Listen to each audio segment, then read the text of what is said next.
Alright, so Sprout Talk, we are finally in Shadowbringers. If history must be unwritten, let it be unwritten.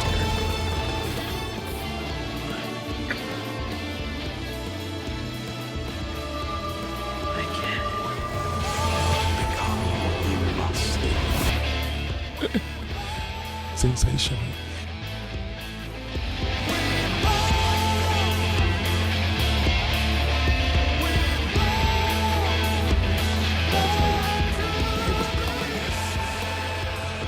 Everything, down to the last minute details. So I'm going to start this off with a comparison I wasn't expecting to make. I'm really surprised how similar to a Realm Reborn Shadowbringers is at first. They're both doing the same things. They're both, hey, welcome to this new world. Now let's look around and see how everything works, right? We even get the same starting dude show up, and then we get to meet all the Scions / the leaders one by one. But that's where the comparison ends really, because Shadowbringers does everything an infinite amount of times better, and it does it in a smart way and in a way a Realm Reborn didn't really have the luxury of doing. And that's explaining through the story why everything is different. A Realm Reborn had to tell old players why it's different from 1.0, but in the same breath introduce new people into the fold. Shadowbringers can just go, this ain't Eorzea, though I guess it technically is, because the shards are just reflections of the source, and the reflection in the mirror is just the same thing that's in front of it, but the shards and the source operate in the same space, so... I know this is something that people ask about for Shadowbringers, so yes, I went looking for Alizé first. Horrific. I know the MSQ off rip just goes, this isn't a happy place, people die horrifically here because they killed the wagon man with the ring, but this first quest was just mean. But it's an absolutely incredible quest line, and one that I'm glad I did first, because I feel like establishing the bigger issue at hand, i.e. the Flood of Light, the Sin Eaters, the Light Wardens, is a much better place to start Shadowbringers and Alpha Node and Vorthoroi, where that quest line is elevated from just doing it second because you have this better understanding of the things around you. And that's one of Shadowbringers' biggest strengths. It understands that it needs to explain why this isn't the same 14 you've been used to, and it warps everything just enough that it feels eerie and off-putting. Like the soundtrack, right? Rock has always been a part of the 14 score, but in Shadowbringers, at least in the general battle music anyway, it flips the ratio of classical and rock, so the electric guitars, etc. are far more prominent than they ever have been. And speaking of eerie and off-putting, that Tesleen transformation into the Sin Eater is horrific, like very evocative of the Vizars from Bleach, and I'm certain something else, but I can't really think of it right now. And while we're on horrific things, Emperor Callus, Vorthoroi, this ugly sack of No. Well... I don't think I really have much to say about Alphinaud's quest with Ylmor and Vorthoroi. It immediately made me not trust anything about it the second it referenced the clowns from Final Fantasy IX. But it's a cool quest, the story is really good, but what I love about it is how it sets the theme for Shadowbringers, or at least one of them anyway, because there's a lot here. Because obviously the main theme of Shadowbringers is about always moving forward. The past is the past, you can't change it, it's part of you now, you can't forget it, all you can do is put one foot in front of another. You know, how to deal with grief. But probably my favourite part of this whole thing is planting trees whose shade you'll never sit in. And that's split across a few characters here, Thancred, the Crystal Exarch, Emmett Selk, and Ardbur, and these guys are the standouts of this entire expansion. And what an actual insane lineup for character development. In fact, I think that's all I'm really going to talk about in this video is just these characters, because that's the narrative here. Don't get me wrong, Final Fantasy has always been character driven, but it feels different here somehow. I'm not entirely sure how to explain it. But we have the Scions all finding themselves in pretty horrific situations after having their souls ripped from their bodies in the Source, which I'm still not over that line, by the way. They just casually threw that out there without a care in the world. And each of them is forced to start over from nothing. They all reimagine themselves and adapt to this ruined world around them and do what they had been doing on the Source. They want to try and save it, and despite losing everything, they never lost their innate values that drive them for the greater good. And I never thought I'd be saying this because he was always so low on my character list, but Thancred actually gets to become a fantastic character here. His whole story with Minfilia / Reem just blew me away. And I never thought I'd be saying this about anything with Minfilia in it either, but even she gets to actually resemble a person. Like, finally, not just some etheric mouthpiece for Hydaelyn. That's very rarely used, but I'm actually gutted that we never got to see any of this Minfilia reincarnation outside of Reem.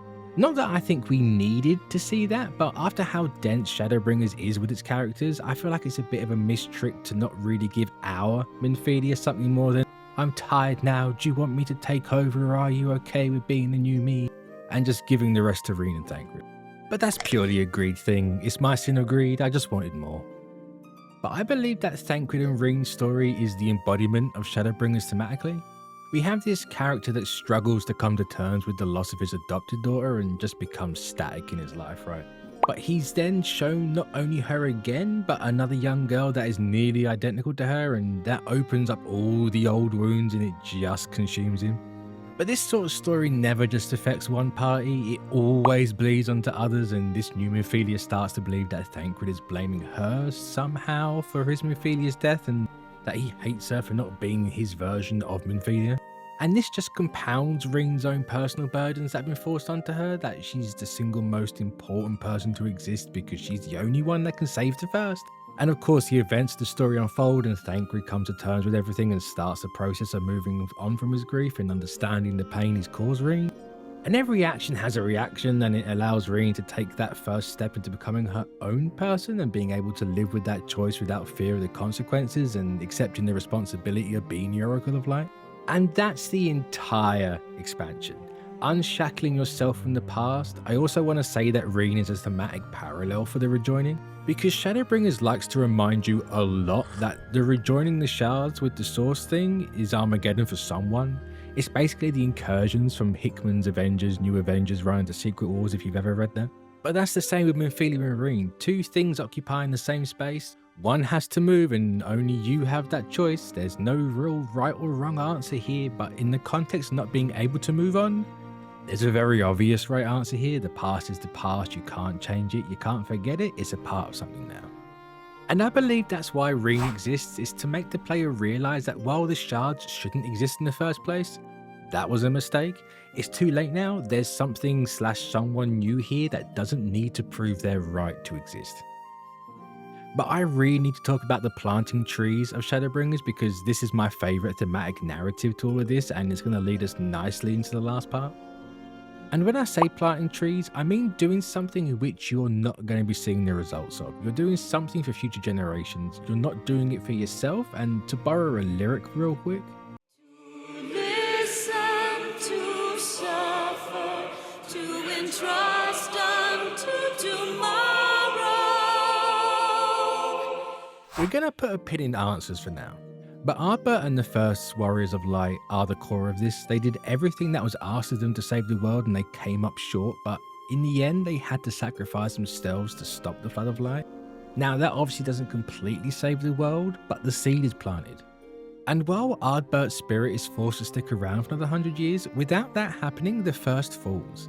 But because Ardbert entrusts everything to what's essentially himself, kind of, I guess, but to us, the Warrior of Light, those seeds planted from Ardbert and his group get to grow. This, however, is completely contrasted by the very existence of Ylmor and Vorthori. I adore Vorthori as a villain, and not because he ends up hot, as funny as that is. Vorthori was really my key to unlocking Shadowbringers thematically, and of course it keeps it in line with the whole Sin Eater thing, because we have this city built on the 7 deadly sins where the people there want to enjoy earthly desires now instead of working and sacrificing for those who come after. Because ultimately they've given up on reclaiming their lives and reclaiming their world because they all suck. And it's that sacrificial part that I want to focus on for the Crystal X arc, because like Ardbert, it's affirmation that it's okay to plant trees whose shade you'll never see, but it's not okay to cut yourself down in order to do it. After all, there's nobility in self-sacrifice, but it's incredibly stupid when it's not necessary, and the X-Arc isn't the only one to do this. There's been multiple times throughout the story where someone has tried to do it and ends up getting chewed out for it by the people that care about them. Like, how many times is your story going to jump into the live stream? Because there's only so many times you can smoke the same blunt. And I adored the end of the Crystal X-Arc's arc here. Say that fast 3 times. He's planned his death from the start, and now he's forced to confront the people that he never thought he'd have to answer to, and he's totally unprepared for any of it. He's been this antisocial, pessimistic loner who thinks nobody cares about him for hundreds of years. And I'm sorry if you didn't say Graha Tir to him as an option, I think you're heartless. And that's an incredible moment. I don't think it's the biggest twist I've ever seen. I kind of thought it was obvious. But that doesn't stop the moment from hitting Mark 1 into the gut. He's an incredible character. It's a very strong case of being my number one. Especially with how he basically seeks redemption for all the damage he's caused, but also his hope that he gets to travel with you on this journey, and not only the hope for that, but his hope for a future instead of dwelling on his past. And it's shown when he's being rejected by the portal to return to the source. Instead of giving up all hope, he takes solace in knowing that he has the courage to try. And I like to think that Graha's side of the tree metaphor is saying that sometimes things just end well. You can have your cake and eat it, you get to save the world and live, and that's kind of what you should be striving to do. Just like how I'm going to be striving to make sure this Catboy gets back to the source where he belongs. Now, our true villain of Shadowbringers. I think Emmett Selk is the greatest Final Fantasy villain in 30 years. Or however long it was between 7 and Shadowbringers at the time. Maybe Endwalker would change that, I don't know.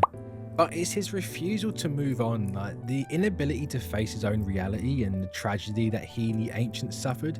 That's a defining factor for Emmett as a villain. And a sympathetic villain isn't anything new. I'd argue we have too many of them at the moment and a lot of them aren't good. But Emmett Selk isn't one of those. It's his inability to move on contrasted with the obvious wanting to move on that really made him stand out for me. He wants this burden of the past taken off of his shoulders. He hopes that the Warrior of Light is worthy of the trial he puts us through. He wants us imperfect lesser beings to succeed. He wants to know that the star is in the right hands. And the moment that left me in awe is his ending. Once he's defeated, once we've gone through Amarok, once we've defeated Hades, he doesn't beg or scream or go down in one last fit of rage. No, once everything is all said and done, he has that burden lifted, and what he truly wanted is revealed. And yes, a part of it is he did want his people back, of course he would. But most of all, he just wanted them to be remembered. He simply couldn't accept that they'd be forgotten. And the remember us line? Remember that we once lived. I'll be perfectly honest here, laying everything out on the table. Shadowbringers every now and then would start to feel like it's dragging for me, and it was starting to get a little bit annoying. Like, everything was so high, but it always just kept on going. And it just felt like some things didn't need to go on for as long as they were in the story. Like, I felt like the building of the Golem Arm quest to get to Mount Gould was just filling for time. But the second I heard that remember us line, it justifies everything immediately. You need these moments to really have the world feel lived in and to put you in Emmett's headspace, so you can realize that being forgotten is truly the biggest tragedy anyone ever faces. And the result of that is, I'll never forget Shadowbringers. I'll never forget what this expansion does and the answers it gives. Before I get into that really, shout out to Ardbert. The moment where the two souls join and we pick up their axe is some of the coolest shit I've ever seen. But I do kind of wish that Ardbert would reflect my personal Warrior of Light. If I was ever going to change anything about 14, I would have made it so that Ardbert wasn't just John Fantasy. I'd have him be the player character. I have zero problem with him being Meteor, but that moment where he's speaking through us would have been actually perfect if it matched. I still think it works as is because I personally got it driven home that it was him talking and it's supposed to be him talking. It's his moment, and how could I not get that, right? But I feel like I missed out on a holy shit, are we speaking for the first time moment simply because I'm an aura. But that's not even a complaint or a nitpick. I loved that moment. It's only seeing other people talk about how they thought it was their characters talking did I start feeling this weird bit of FOMO. But answers. Now, I know this wasn't planned from the beginning. Nothing like this ever really is in its entirety. You'll have the big broad strokes blocked out, sure. But nuances and finer details? Nah. But I really want to know if changing the context to answers was one of those blocked out broad strokes, or if it's retroactive. I assume it's retroactive. It doesn't really matter either way, it's still an insane thing to do at any point. But I always took this song as the conversation between the Eorzeans and Hydaelyn during the fall of Dalamud. I honestly never really thought about it too hard. And then we get Shadowbringers, and we get the Primal cutscene, and then the final days of Amarok, and it just clicks that it's between her and the Ashians. And it's not so much a conversation from before the fall, it's after. It's them having lost faith in Hydaelyn, they don't trust her anymore. And we get her reply of, hey look, life still exists, Zodiac was going to carry on taking more, and even if the past may be gone, look to those who walked before, to those who walk after. She's literally telling them to plant the trees. And I'm almost at a loss for words. But wait! There's more! Because we have this second call and response from the Ashians, rejecting that answer by still calling out to Zodiac to restore their people and to give them their future back. They question what they're supposed to hear, what they're supposed to feel, what they're supposed to think of this broken world. And Hydaelyn's final response is her answer to the Ashians and to the children of these new worlds. She repeats herself again with a slight difference. You have to find the answers together. She can't give the answers to life. That's what Zodiac is trying to do. And she was made to be the exact opposite of that. You know, life must find a way. Walk its own path. You have the ability to hear, you have the ability to feel, you have the ability to think. So trust in tomorrow. Those who come before lead those who come after. Life has to continue to grow and learn. Being stuck in enslaving the star to the past is the real tragedy here, and you can't let that happen. And obviously, that's just Emmett Selt's entire character arc in this expansion. But it's also Graha's. What Hydaelyn ultimately ends up doing isn't inherently correct, but she still made a choice to have life continue one way or the other. Now, when I started playing the game, and when I started making these videos, I never expected in a million years that this is what I'd be talking about right now. And I can't imagine talking about anything else. Now, I said that Emmett Selk was the greatest villain in Final Fantasy since 7. I think Shadowbringers itself deserves a spot amongst the greatest modern narratives. The only reason I'd ever back down on that argument is because you can't just put Shadowbringers out there in a vacuum. You need everything from A Realm Reborn to Stormblood for it to hold any sort of weight. But to give context for a song that's been around since 1.0 that was kept for the game's relaunch in the way that they did, they didn't need to change the song itself. They didn't need to bend any of the story to do it. They just somehow done it. And it feels like it's part of the story. It's not just some cool fan servicey thing. It's part of the narrative. It's become one of their biggest reveals. And honestly, I don't think I've seen anyone actually do that. And if I have, not to this degree. So in case you couldn't tell, I really like Shadowbringers. I love that the story is a flip on heroism and aesthetics, and that being a hero sucks actually. I adore that all the major plot beats are allegories for the 5 stages of grief, and it all collides at the center of all this pain and trauma, where the music alone makes you feel a million different emotions, and it's all to force the acceptance that you can't stand still, you just have to keep moving forward. I love that it's a story about the weight of legacy. It's about the perspective of morality, shared burdens, and enduring despair. And at the end of the day, it's themes that really give a story any sort of meaning and purpose, and Shadowbringers, it just excels here. Shadowbringers makes the price of admission for this game and the monthly sub worth it. I've enjoyed my entire time with this game, but this is a whole other level. This is, and this will become, my entire personality, and I will be annoying people to play this game, even though I know they never will. It's just something that I think people should and need to experience, and it kills me that I know there's people that won't because it's an MMO and it's got a monthly sub. Though even now, knowing that this is free, how in the world is this free? What sense does that make? It's absolutely insane.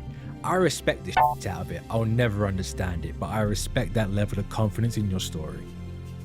But I'm going to leave this here because I want to get on with the patches. I want to get on with the trials. I've got raids that I really am looking forward to, and I'm really excited to check out Boja. Boja? How do you actually pronounce it? I don't think I've ever heard it been said before, but I want relics.